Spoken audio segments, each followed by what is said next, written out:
Welcome to the Real Estate Investing Podcast, where we help you unlock your potential freedom through land investing, real estate investing, and entrepreneurship.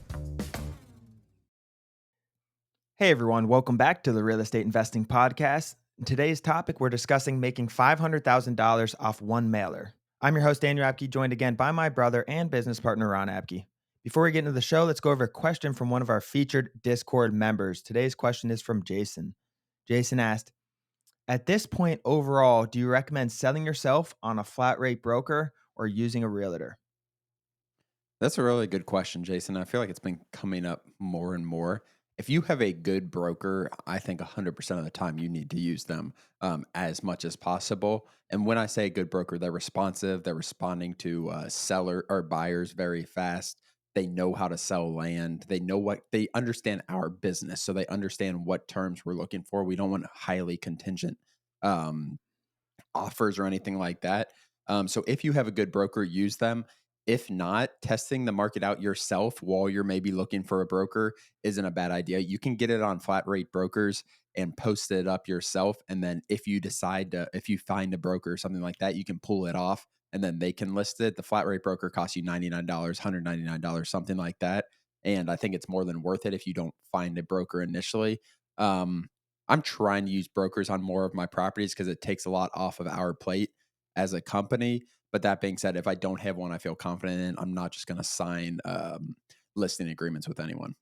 Yeah, you can always work backwards. You can, if a property's not selling, if it's not getting as much traction as you wanted, if you're not be able to sell it, you can always give it to a realtor later. So you can say, okay, in 4 weeks, let's give it 4 weeks selling myself, see if I sell it. If it doesn't sell in 4 weeks, I'm giving it to a realtor. That's a good way to play, especially if you don't have a great realtor in the area. Also, the property price, like maybe you have a $20,000 property and that's your first property in that area, might not be the best time to go find a new realtor for that small property. So I think there's a lot of variables, but overall, using realtor, if you have a good one, can take a whole side of the business off your plate, like Ron said.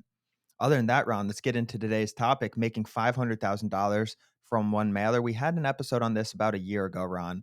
It's one of our best episodes yet, I think.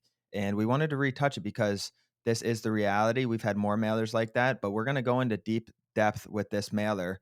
And I want to start by saying, did we know this would be a home run area? Did we know this would be a home run county when we decided that we are going to send mail and market there, Ron?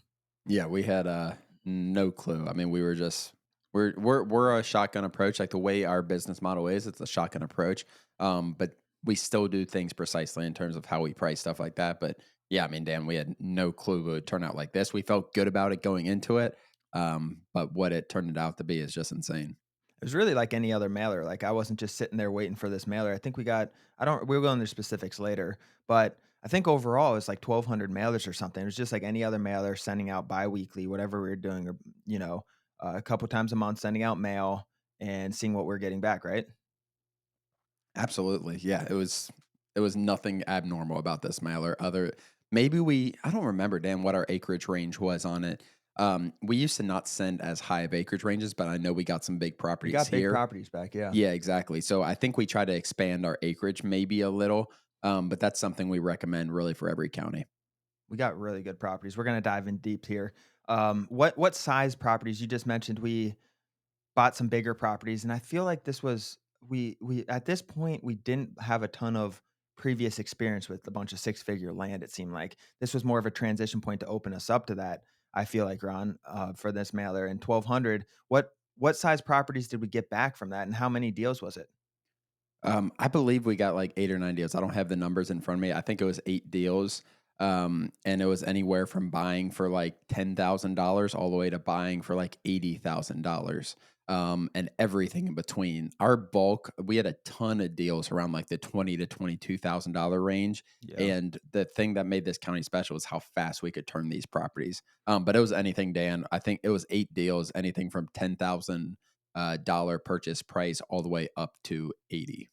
And yes, this is the county we also bought and sold a landfill in, but we made good margins on the landfill, right? That's what you call it, right? A trash Yeah, landfill? dump an ex Dump. an ex landfill. Yeah, where Um, the trash companies use it to dump all their waste after they pick up your trash in your yard. They just go exactly. to our land and dump it all on one of the parcels. That was this county as well. A lot of cool things. We learned a lot in this county just because the volume as well. We learned a lot about the area.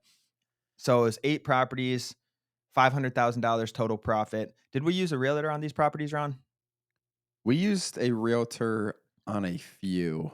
We did not use a realtor on all of them. I think we used one I think on it was our most. bigger properties. Probably about half of them or so we used a realtor on. So yeah, it was definitely part of our strategy for selling was using a realtor.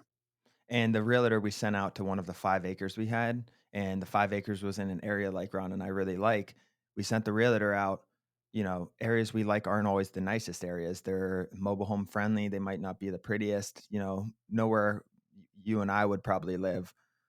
And we sent a realtor out there and he calls us back. He's like, "Don't buy this. No way I'd buy this." I think we're under contract for it was cheap, 5 acres. I think we're under 10 grand, Ron. I think we listed this property up for mid-20s, $30,000 and sold I it the got same blown day. up. Yeah, I remember It getting was blown nuts. up on this property. And I was like, when you're, especially when you first start, whether it's Daniel and I telling you, I don't suggest you buy this property, or a realtor um, telling you, I don't suggest buy this property. When you go against the quote unquote expert's opinion, it makes you a little nervous. So I was nervous, kind of nervous going into selling this property.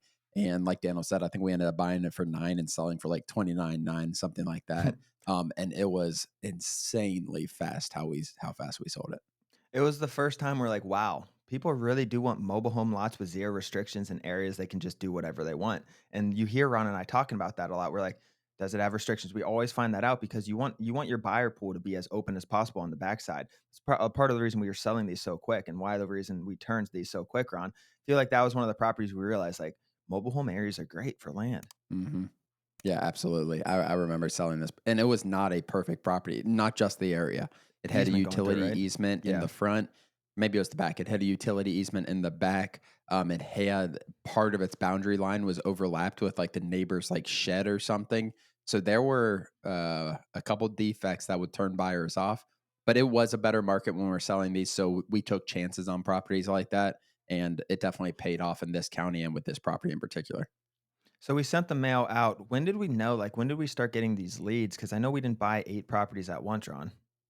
It was I mean, it was pretty, fast off the get, like, I remember we got our biggest property in that $80,000 property we got in that county, we got that, he texted us the purchase agreement. I remember seeing it come over, and I looked at the purchase agreement, it said, like, $80,000. Wow, this is really big, there must be something wrong with the property, and Daniel was doing our sales at that point, so I told Daniel, like, call this guy immediately and just find out what's going on. And Daniel called the guy. He uh he owned an LLC. I think the property was under an LLC. This property was beautiful. Had probably 2,000 feet of road frontage, 70 Oh acres yeah, or we would have so. subdivided it now. Absolutely. If it was today, we would We have would have made subdivided that 10x. property This would and have been how do we make $1 million in the county if we would have done that. absolutely. And this guy was just unbelievably interested in selling his property. And the amazing thing is, which we didn't find out actually till we bought this property, is he owned the property across the street as well. That was another Yep. 60 acres, and we ended up buying that as well. So this one guy, I mean, that was probably 150, $200,000 of the profit. And he made money off that land too. Like I remember going back and be like, why is he selling these for this price? He was a probably in his 40s investor. He just wanted to get rid of them and he made money. He bought them so cheap a long time ago. I think he timbered it once 20 years ago, Ron, made money, did some stuff on the land, and he knew the property across the street was worth more. That's what I do remember Big because pond. there's a big pond on it. Yeah, that's right. There's a big pond and there's trails already carved out for it. Both of those would have been good subdividing properties. But that's the thing. So yeah, we bought that first one. I think we sold that first one. By the time we got his other one, we already sold it. So we knew that area. We're like, this thing's gonna sell fast. So we called him. Oh, actually, this is another thing, Ron. Our realtor at the time was like, hey, he owns that property across the street. And we didn't Mhm. know at the time. And he's like, you got to get him selling that property across the street. So I called him and we ended up talking about it. And we ended up paying more for that property because of the pond and other things. But it was still really good property. That probably made up what, 200,000, those 2, 200,000 of I would profit think or so, so? right around 200,000. Like I said, I don't have the exact numbers, but I remember this county pretty well. I They would say that's flipped about, quick. oh my goodness. And this was the thing about these 2 properties, these bigger properties, this was in what you would consider the worst area of the county. It was the farthest from where people would wanna be. So that kind of, and I knew that off the bat, and these selling as fast as they did, I'm like, "We have something with this county," and the calls were coming in. I was in Puerto Rico. I remember I was in Puerto Rico and I was at a hotel and I remember exactly where I was and the realtor called me on that first property run and he tells me we got a full price offer, cash, very low contingencies. I remember that. I remember exactly where I was. And I was like, wow, this is the real deal here. And that's when we know, because like Ron said, we're in a bad part of the county where there's some question marks there. We hadn't sold anything yet. This was our first offer in the county. So we were trying to figure out what's going on. I remember getting that first full cash offer on, and then all the other properties kind of steamrolled after that. Now I want to get into, we talked about the two big ones. We talked about how we bought one big one and then we ended up getting a second from him, which always to look for. The reason why we didn't catch that, Ron, I think, is because it was in a different name, I believe. I believe it And was they had different this LLC, different LLC, and he saw the maybe the mailing mailing address or address. something? Yeah, I think he saw the mailing address. But that's how you always wanna ask guys if they have other properties, especially after you close and do a successful transaction. That's how it happens a lot. Like, they wanna test one property out, and then you can go get the others. And that was great for us too because we tested the market. If he woulda sold both those at once to us, Ron, I don't know, that would've been a heavier risk, I think, than just buying one, doing it successfully, and then another. But overall, yeah, it really, really worked out. And we did say this was 1,200 mailers we confirmed, right? Yes, it was 1250. Did we make any big mistakes buying any of these properties? Because you said we bought and sold 8. I feel like it's closer to 9 or 10, but Yeah. what did we make any bigger mistakes? So we remailed this county and we did more deals after this That's initial what it mailer. was. So that's where those other deals come in. Um, I mean, we kind of go back and forth on this whether buying a landfill was a mistake, even though we made It was $20,000, $25,000. hard to sell. That's when I was selling it. We took hundreds of phone calls. We had to talk to the EPA. Oh, I would say that's our probably, if you would call something a mistake, maybe just not negotiating that down more, Dan. The guy we bought the did land though. for 10,000 or like $5,000, $4,000. We bought it from him for 20. Like I bet we could have bought that from him for $10,000. We could have, but we did negotiate down from 45. Exactly. We did negotiate down, which is good. Obviously, if we would have bought it at 45, it would have That's been what a we sold it at. huge, That's what we huge sold it at. mistake. Yeah. Yeah. But other than that, Dan, like it was a normal county. Most of the deals were pretty straightforward, honestly. We had to talk to the EPA. We had to field a ton of calls because they're like, "Why is this price so?" You know, when you have defective land, you undercut the market, and it's priced so well, you get blown up because in the description it doesn't say it's a landfill. I don't think it did at that point, and we're just getting blown up with calls, and we just had to find the right buyer, and we did because we got lucky. Got the northern parcel after talking with the EPA, you could build on. The southern parcel was the landfill, the northern parcel was okay. So they have recreate and by landfill, guys, it's not like a open dump. It had trees over it. It was an old like 90s landfill. So it had trees, it was filled in, it had grass. It was actually really beautiful land. It's just on in the legal description, Ron, the legal description said county landfill. And And the that's I issue don't is the issue is digging a well. So the issue yeah, is you have to be hundreds of feet away from any of that stuff underneath. Because if you dig a well and that gets in someone's water, like there is a giant, giant lawsuit. So that's why everyone that we were talking to was being so careful in terms of the EPA, the county. Like county was just telling people no. And then the EPA, we had to that's get what it that, and was. they're like, okay, they found out exactly where the landfill actually was, and then they had to be 500 feet or something away from there where they could dig a well.